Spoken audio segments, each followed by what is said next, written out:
T'as juste accéléré et les trucs, il a avancé. Toi, c'est pareil, c'est manuel ou automatique? Ça va, ça va. Ah, c'est une voiture portugaise. C'est reposé un peu. Ouais. Si on croise pas mal de gens qui sont fatigués. On est fatigué. On est fatigué, effectivement. Et puis, j'ai eu l'impression d'avoir eu du mal à trouver les événements. Là, je me suis moins intéressé ces 2-3 semaines. Là. Et là, même là, j'ai été surpris parce que pour trouver sur les pages, pourtant j'avais l'habitude. Et je sais pas, il n'y a pas l'air d'avoir grand monde là, je ne sais pas ce qui se passe. T'as une carte d'identité. On voit que l'activité reprend partout la semaine, ça bouge partout, quoi, ça consomme à mort. Nous, dans le boulot, moi j'ai l'impression de revivre bien avant des années, on a l'impression que tout reprend comme si de rien. Ouais, comme si de rien n'était quoi. Ouais. C'est pas un peu angoissant ça? Comme si de rien n'était? Bah ouais, c'est le monde d'avant. Toi, ça t'angoisse? Ouais, parce que finalement, tu t'aperçois que rien ne change, tout continue.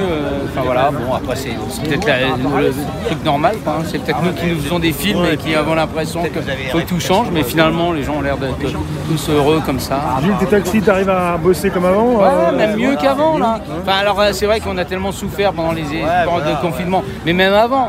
C'est fini les aides là? Je crois qu'il y en a encore pour très peu, mais je sais rien, moi j'en bénéficie plus. Enfin je les ai plus demandé depuis des mois et des mois. Tu continues encore ta carrière, t'as pas fini, ça fait plaisir d'avoir des clients quoi. Ah oui, mais moi j'aime bien faire ce boulot là, de toute façon, il n'y a pas de problème. Non mais ce qu'il y a, c'est que quand tu vois l'ambiance, tu as l'impression qu'il y a un besoin de...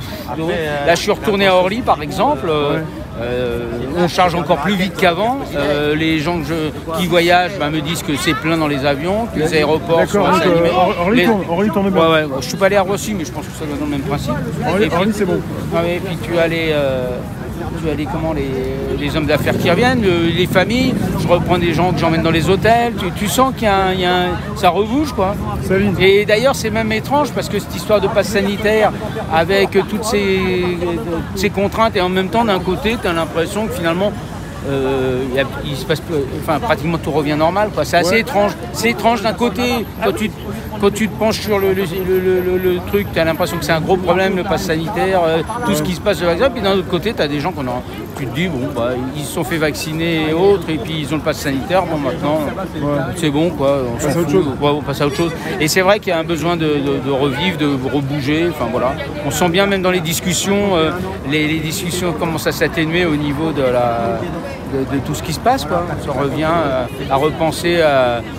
Et là, tu avais fait une pause par rapport aux manifs anti-pass non, pas du tout, c'est plus pour des raisons perso. Non, c'est des problèmes de santé, tout simplement. T'as vu ça à distance, quoi? Bah oui et non, parce que j'ai quand même... je regarde quand même. Tu regardes sur le téléphone? Ouais, alors j'ai moins regardé que d'habitude, enfin j'ai moins vu, bon j'étais pas dans les mouvements. Et la semaine dernière, il fallait que je parte en province, donc comme la manif Gilets jaunes passait devant chez moi, je suis passé 10 minutes, dire bonjour à quelques personnes que je connaissais, voilà, histoire de dire, voilà, d'être là, comme ils passaient devant chez moi. Donc sinon, oui, et puis je suis parti après.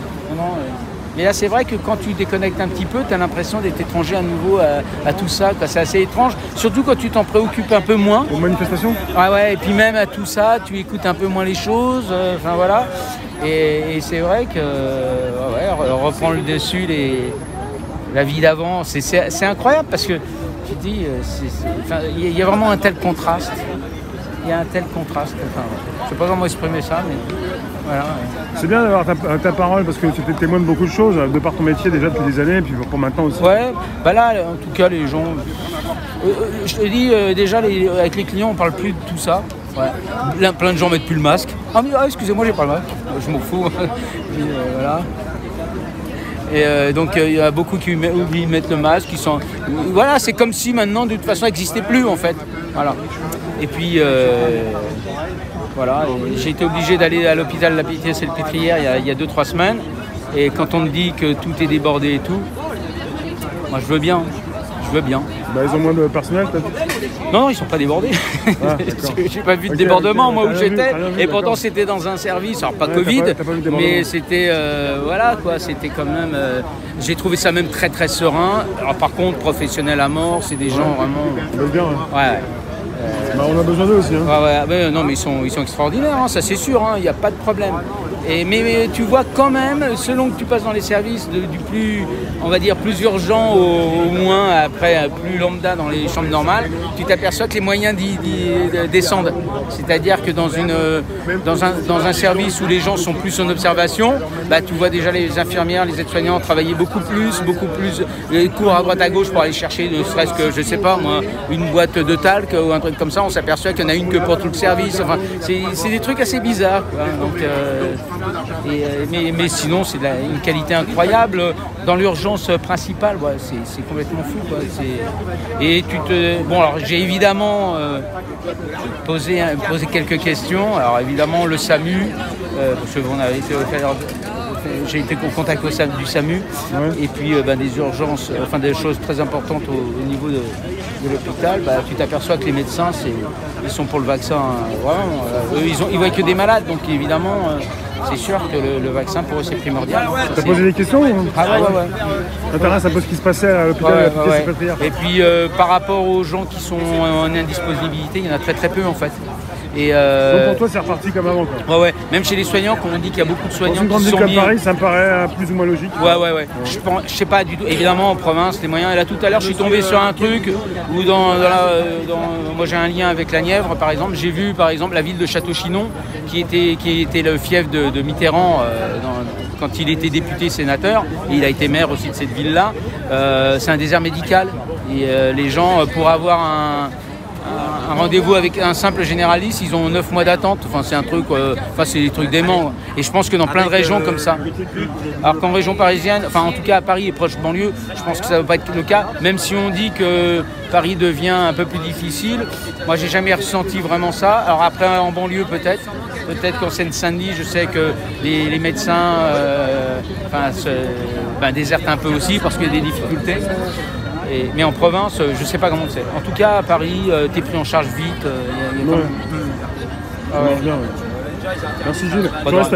Tu restes avec nous? Ouais, je pense, oui. On va se revoir. Mais j'avoue que là, je suis un peu... j'ai pas trop... C'est un peu bizarre. Ouais, puis j'ai l'impression que c'est en train de se tasser un peu partout, et ça, c'est terrible. Parce que, on le ressent de toute façon. Moi, je l'ai vu avec mes collègues, de la façon dont ils parlent. Ça calme, hein. Ouais, c'est normal. Hein. Et puis, on s'aperçoit qu'ils avaient tout préparé pour le pass sanitaire, les machines, les machins, tout, tu rentres facilement dans les hôpitaux, dans les machins, tout est facilité. On s'attendait un peu à un bazar, mais en fait, tout avait été bien planifié, quoi. Ouais, c'est comme ça, hein, il va falloir résister pour ceux qui ont envie de résister, les autres, c'est comme ça. Chacun fait comme il veut, à la limite, tant pis, c'est comme ça. Qu'est-ce que tu veux? À bientôt, merci. Salut.